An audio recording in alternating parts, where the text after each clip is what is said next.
नमस्कार, आपका बहुत बहुत स्वागत है आर्यन टीवी नेशनल में। मैं हूं आपके साथ वर्षा शर्मा और रुक करेंगे उत्तराखंड की खबरों की ओर। उत्तराखंड के मुख्यमंत्री पुष्कर सिंह धामी ने अपने मुख्यमंत्री आवास पर भारत के पहले chief of defence staff general Vipin Rawat की जयंती पर उन्हें पुष्पांजलि अर्पित करी और श्रद्धा सम्मान के साथ उन्हें याद किया।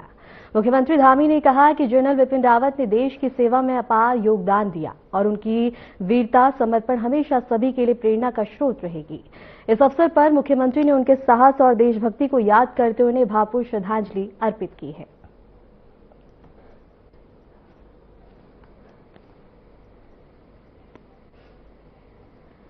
सीएम पुष्कर सिंह धामी इंटरनेशनल योग फेस्टिवल में शामिल होने के लिए ऋषिकेश स्थित बतादे की गंगा रिसोर्ट पहुंचे। यहां पारंपरिक ढोल नगाड़ों, भक्ति संगीत और गुलदस्ते के साथ उनका गर्मजोशी से स्वागत किया गया। मुख्यमंत्री ने 16 से 22 मार्च तक आयोजित होने वाले इंटरनेशनल योग फेस्टिवल का दीप प्रज्वलित कर औपचारिक उद्घाटन किया। इस दौरान उन्होंने योग को स्वस्थ जीवन और आध्यात्मिक उन्नति का महत्वपूर्ण माध्यम बताया।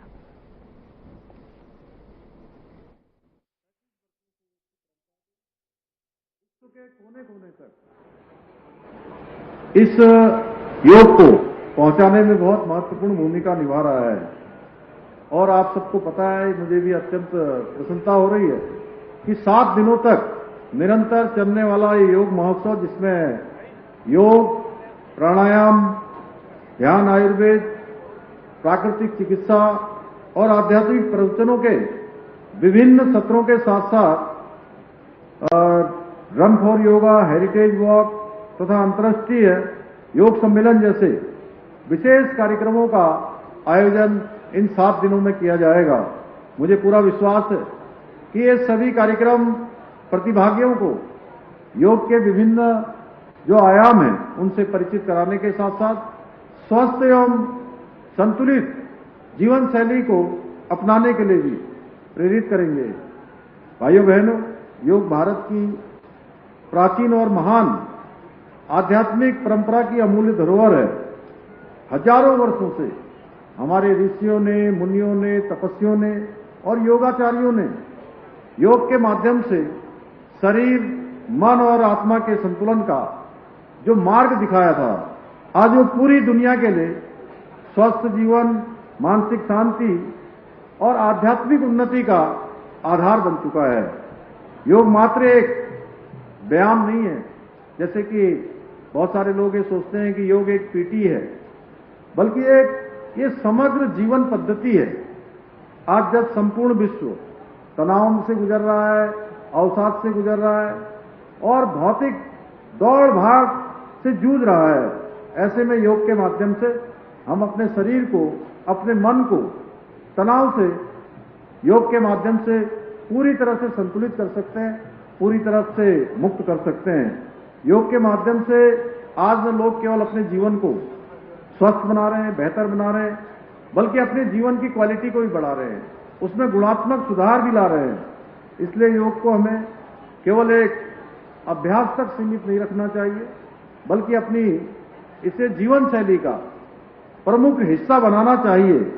भाइयों बहनों, योग का शाब्दिक अर्थ है कि जोड़ना, और योग की सबसे बड़ी विशेषता है यही है कि जाति, भाषा, धर्म और भूगोल की सभी सीमाओं को पार करते हुए मानवता को एक सूत्र में पिरोने का काम योग की इस विधा ने किया है।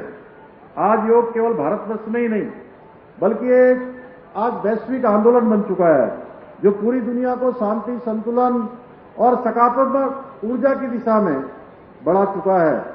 आज के इस अवसर पर मैं विशेष रूप से अपने युवा साथियों से ये कहना चाहूंगा कि योग का अपने जीवन का, अपने दैनिक जीवन का अनिवार्य हिस्सा बनाएं और रोज योग को अपने जीवन में अपनाएं, क्योंकि आज का युवा विभिन्न क्षेत्रों में अनेक चुनौतियों का सामना करना पड़ता है, अनेक चैलेंज है, अनेक प्रकार के दबाव हैं। ऐसे में निरंतर उसको व्यस्त रहना पड़ता है, तमाम प्रकार के दबावों से गुजरना पड़ता है। ऐसे में योग उसे तनाव और दबाव से दूर रखने में सहायक सिद्ध होंगे, बल्कि उसको शारीरिक रूप से और मानसिक रूप से स्वस्थ और संतुलित और आत्मिक रूप से सशक्त बनाने का कार्य भी करेंगे। मुझे विश्वास है कि यदि हमारे युवा योग को अपने जीवन का हिस्सा बनाएंगे तो वो स्वयं स्वस्थ और सफल जीवन जीने के साथ साथ एक सशक्त और सकारात्मक समाज के निर्माण में भी बहुत महत्वपूर्ण भूमिका निभाएंगे। योग के इस महत्व को देखते हुए आदरणीय प्रधानमंत्री श्री नरेंद्र मोदी जी ने वर्ष 2014 में संपूर्ण विश्व के कल्याण के लिए 21 जून को अंतर्राष्ट्रीय योग दिवस के रूप में मनाने का प्रस्ताव संयुक्त राष्ट्र संघ में रखा था। उसी का परिणाम है कि आज दुनिया के 180 से भी अधिक देशों में करोड़ों लोग आज योग का अभ्यास कर रहे हैं और स्वस्थ जीवन जी रहे हैं। भाइयों बहनों, हिमालय की गोद में बसा हमारा उत्तराखंड केवल देवभूमि ही नहीं है बल्कि योग भूमि भी है। ये भूमि प्राचीन काल से अध्यात्म साधना और योग की समृद्ध परंपराओं का केंद्र रही है। यहाँ की पवित्र नदियां, शांत वातावरण, स्वच्छ जलवायु और आध्यात्मिक ऊर्जा योग साधना के लिए एक आदर्श वातावरण प्रदान करती हैं।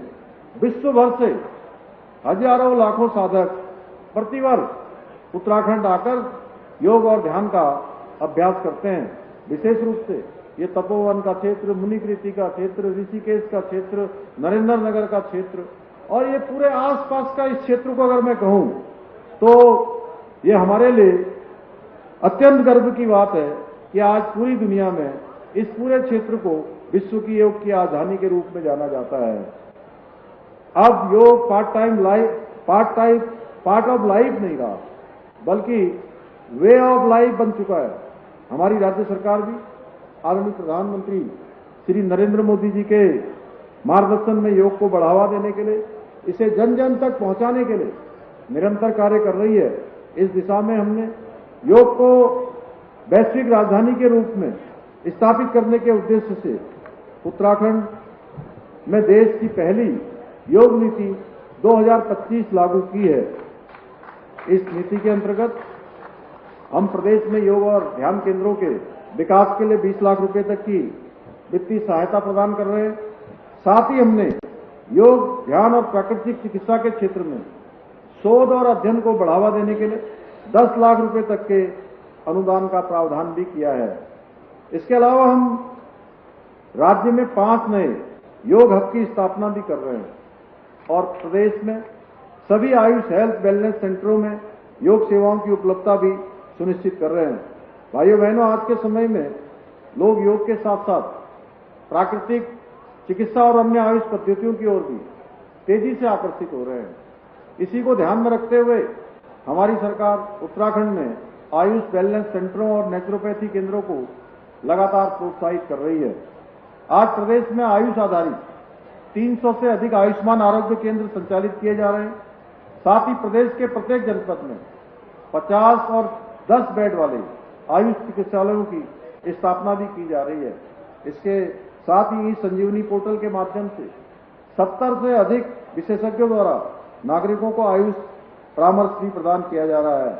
इतना ही नहीं, हम उत्तराखंड आयुष नीति के माध्यम से औषधि निर्माण, वेलनेस शिक्षा, शोध और औषधि पौधों के संवर्धन को भी बढ़ावा दे रहे हैं। इसके अतिरिक्त हम प्रदेश में आयुर्वेदिक, प्राकृतिक चिकित्सा और योग और आध्यात्मिक पर्यटन को बढ़ावा देने के लिए हमारे राज्य के गढ़वाल और कुमाऊं मंडल दोनों में एक एक स्पिरिचुअल जोन, इकोनॉमिक जोन की स्थापना भी करने जा रहे हैं। इसके लिए हमने इस बार के बजट में 10 करोड़ रुपए की धनराशि का इसमें प्रावधान भी किया है।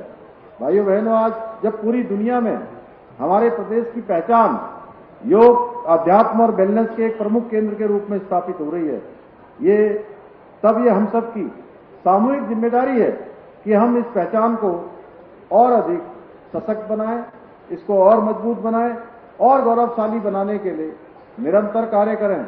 मुझे पूरा विश्वास है कि आप सभी इस दिशा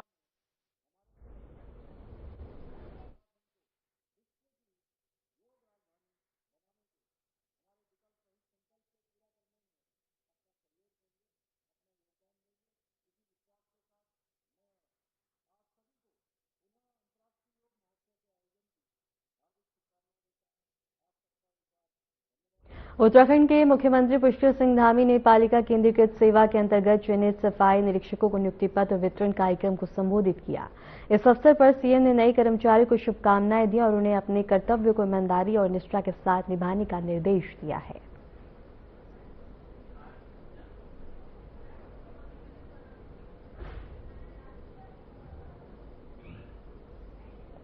और इसके साथ ही बता दें कि सीएम धामी ने यहां पे नए कर्मचारियों को नियुक्ति पत्र वितरित किए हैं और उनको शुभकामनाएं भी दी हैं। इसके साथ ही सीएम धामी ने कहा कि आप अपना कार्य वहां से अच्छी मॉनिटरिंग भी हो जाएगी। पूरे राज्य के अंदर सभी निकायों से संवाद भी अच्छा स्थापित होगा।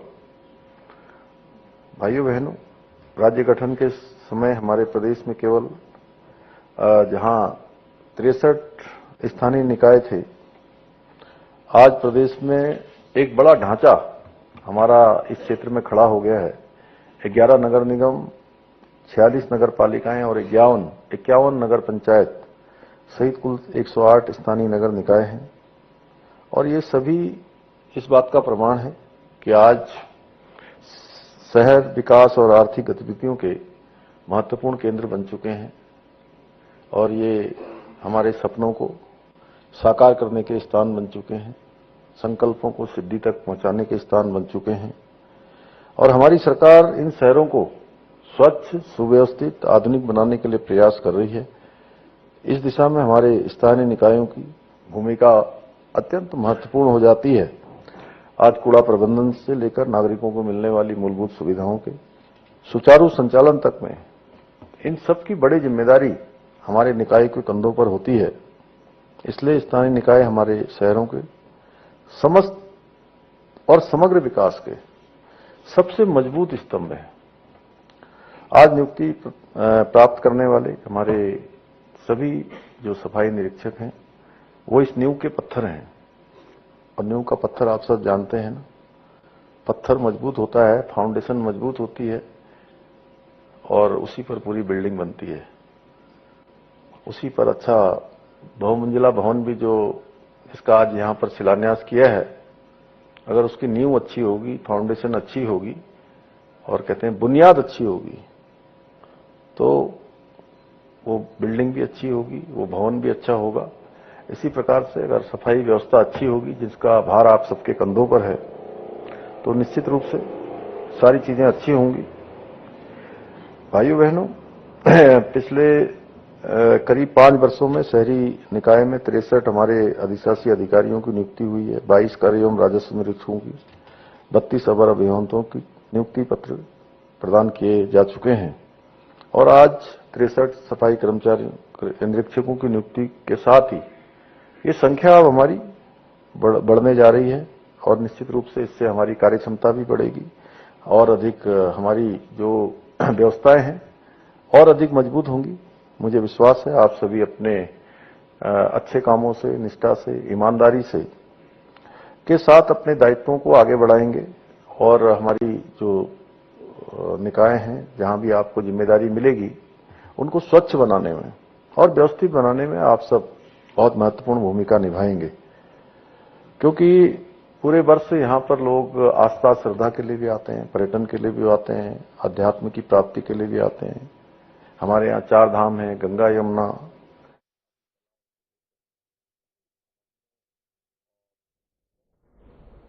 रुक करेंगे बड़ी खबर की ओर। सीएम पुष्कर सिंह धामी का हरिद्वार का दौरा, कुंभ 2027 कार्यों का जायजा लेंगे सीएम धामी। निर्माण कार्यों का करेंगे स्थल निरीक्षण।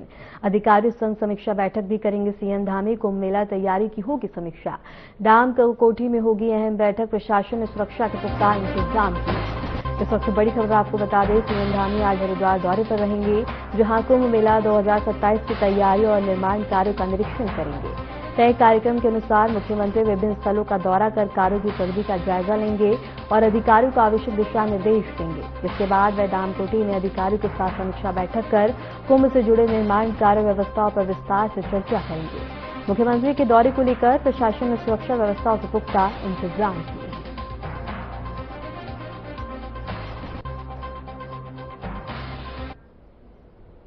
उत्तराखंड के पारंपरिक लोक पर्व फूलदेई पर उत्तराखंड की कैबिनेट मंत्री रेखा आर्या ने अपने राजकीय आवास पर सांस्कृतिक कल्याण परिषद के कार्यकर्ता और बच्चों के साथ उत्साहपूर्वक पर्व मनाया। बच्चों ने फूल अर्पित कर लोक परंपरा को जीवित किया। मंत्री ने कहा कि फूलदेई उत्तराखंड की समृद्ध संस्कृति का प्रतीक है और यह पर्व प्रकृति प्रेम, पर्यावरण संरक्षण और सभी के सुख समृद्धि का संदेश देता है। देहरादून स्थित विधानसभा भवन में प्रतिपक्ष नेता यशपाल आर्य ने प्रेस कॉन्फ्रेंस कर राज्य सरकार पर कई आरोप लगाए। उन्होंने कहा कि अंतरिम बजट सत्र के दौरान संसदीय मूल्यों और परंपराओं का उल्लंघन हुआ है। राज्यपाल के अभिभाषण वाले दिन ही बजट पेश करना संसदीय परंपराओं के खिलाफ बताया गया। 23 करोड़ का एशियन डेवलपमेंट बैंक का लोन है। आखिर सरकार की मंशा क्या है? यहाँ पर विश्वविद्यालय देहरादून में, लोईवाला में जो यूएनसी रावत जो मुख्यमंत्री थे, उन्होंने नींव रखी, बुनियाद रखी, जो माशाल्लाह पट है, और वो किसानों ने जमीन रेशम विभाग को दी और रेशम विभाग से सरकार ने अधिकार दिया। आज वो जमीनें विश्वविद्यालय का डाउन सबमिट किया। अब वहां पर कुछ हमारे जो स्वाम निधि के प्रभावित परिवार है, कुछ लोग उनको दी जा रही, बाकी जमीन को दूर करने की तैयारी कर रही है। अनेकानेक उदाहरण है। तपोवन, नील, बापू ग्राम, चाहे आपका पिंडोकत्ता हो, चाहे बग्गा चौवन हो, चाहे गांधीनगर दुर्गा काशीपुर हो, चाहे मदन चौड़ हो, चाहे दुमा डूमा हल्द्वानी हो, जहां जहां जमीनें हैं सरकार की, उस जमीनों में 50 साल 100 साल कोई गुज्जर परिवार रहते आए हैं, 200 साल से बसासत है। आज उनको उन जमीनों पर जिनकी गिनती दृष्टि है, वो जमीनों पर सरकार छीनना चाहती है। एक डर और भय का वातावरण बना दिया गया है। ये मुद्दे थे हमारे, प्रायः मुद्दा था, बेरोजगारी मुद्दा था। बेरोजगारी पर हमें चर्चा नहीं होनी थी, सदन को बाधित किया गया। रुड़की ब्लॉक के ग्राम में बता दें कि लोक जनशक्ति पार्टी रामविलास के कार्यकर्ताओं ने बहुजन नायक स्वर्गीय काशीराम की जयंती का केक काटकर और प्रतिमा पर पुष्प अर्पित कर मनाई है। इस दौरान नवनिर्वाचित प्रदेश अध्यक्ष अरविंद कुमार और पार्टी पदाधिकारी मौजूद रहे। कार्यक्रम में पार्टी ने मिशन 2027 विधानसभा चुनाव की तैयारी का भी ऐलान किया और बताया कि उत्तराखंड की कुछ सीटों पर पार्टी चुनाव लड़ने की तैयारी कर रही है। आज मान्यवर काशीराम जी के जो हमारे महापुरुष थे, उनका जन्म दिवस था। इस अवसर पर हम लोगों ने अपना मिशन 2027 का आगाज किया है और अपने कार्यकारिणी की बैठक में जो कुछ पदाधिकारी है उन्हें पद देने का कार्य किया है। आज जो है आपके जो है प्रदेश से जो प्रवक्ता जी हैं, इन्होंने कहा कि तीसरे विकल्प के रूप में जो है पार्टी को जो है लोग देख रहे हैं। इसके विषय में क्या कहेंगे आप? सर, इसके विषय में तो यही कहूँगा कि भाई आपके पास में 100 आंधियों पे एक चिराग भारी है। अब की बारी हमारी बारी है और इस बारी आप देखेंगे कि हमारा तीसरा विकल्प चिराग जी होंगे और हर घर में चिरागे जलेंगे। तो अभी मार्च का दिन है, 15 में आपने ज्वाइनिंग करी है। अभी कितने सदस्य आप बना पाए अब तक इस पार्टी में? देखिए, संघर्ष करते हुए हम लोगों ने तो शुरुआत की थी एक सामाजिक संगठन से, जो एक बहुजन नाम आर्मी के नाम से प्रसिद्ध है, और हम उसके बीच में भी लोगों से मिलते जुलते रहे हैं। जगह जगह गांवों में मिले हैं लोगों से जाके। सभी के हम लोग काम आते हैं, रात को दिन में गांव में कोई बोल देता है भाई ये काम है हमारा, सारे काम करवाते हैं लोगों के। तो एक लोगों जोड़ने में काफ़ी आसानी होती है हमें कि भाई चिराग जी एक ऐसा चेहरा है कि सभी लोग उनसे परिचित है। आप सोशल मीडिया पे देख रहे होंगे कि भाई आप लोग एक कुछ भी देखेंगे जाके कि चिराग जी को आपको दिखाई देंगे। लोक जनशक्ति पार्टी लोगों के सर्वहिताय के काम करती है, सर्व सुखाय के। प्लानिंग यही है कि मिशन 2027 में हम लोगों ने 5 सीटें मांग रखी है।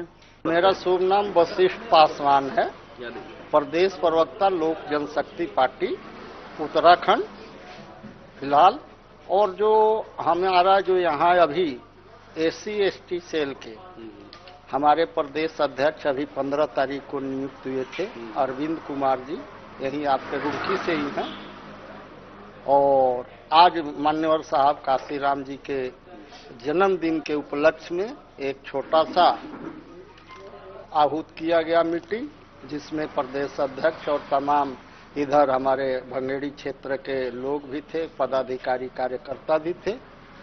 और अगर आप पार्टी के विषय में कुछ जानना चाहते हैं तो आप पूछ सकते हैं। सर, पार्टी को कहाँ आंकते हैं आप? 2027 बिल्कुल ठीक सामने। 2027 में हमने अभी मांग रखी है, क्योंकि हमारा लोक जनशक्ति पार्टी का एनडीए से गठबंधन है। उत्तराखंड में हम लोग जब से उत्तराखंड राज्य बना, जब से हमारी लोक जनशक्ति पार्टी चुनाव लड़ते आए, 2002 से जब से चुनाव शुरू हुआ तब से हमारी पार्टी चुनाव लड़ते आई। अब ये गठबंधन में है हमारी लोक जनशक्ति पार्टी, एनडीए गठबंधन में हमने मांग रखा है कि लोक जनशक्ति पार्टी उत्तराखंड के अंदर पहाड़ में तो नहीं, प्लेन में कम से कम हरिद्वार, उधम सिंह नगर और देहरादून जैसे जगहों पे हमें 5 सीट का मांग करें।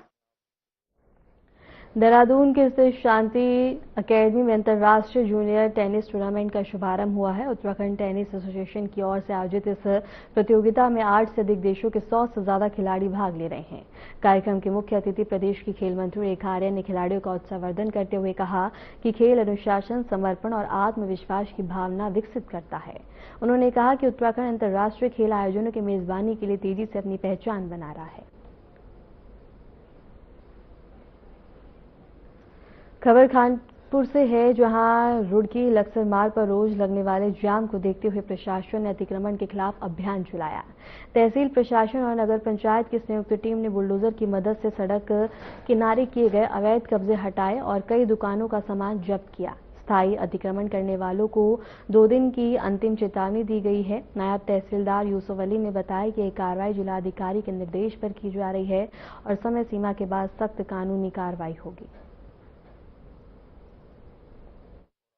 अधिकारी महोदय का और हमारे जॉइंट सर का स्पष्ट निर्देश है कि जहां भी अतिक्रमण होगा उसको तुरंत हटवाया जाए।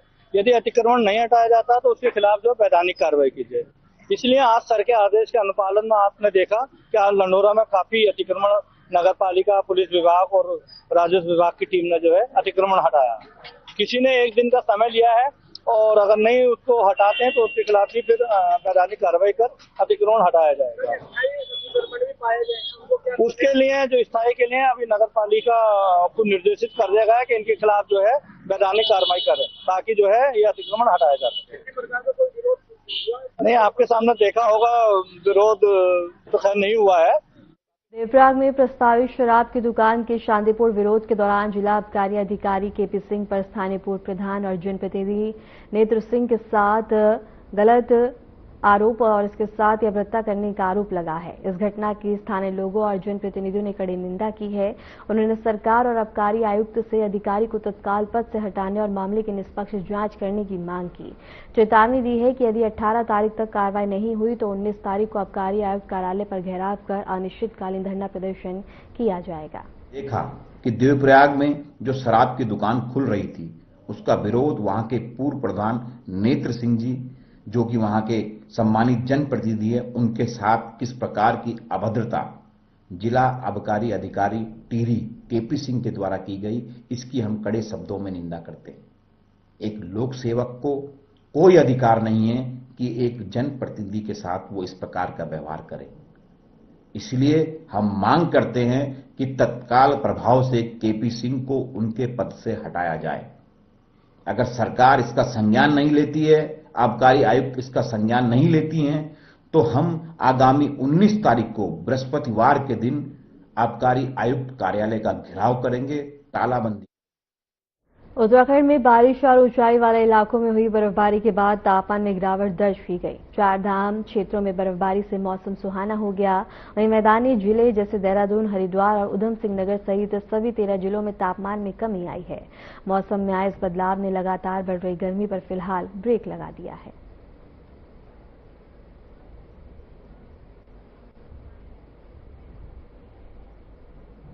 फिलहाल के लिए उत्तराखंड की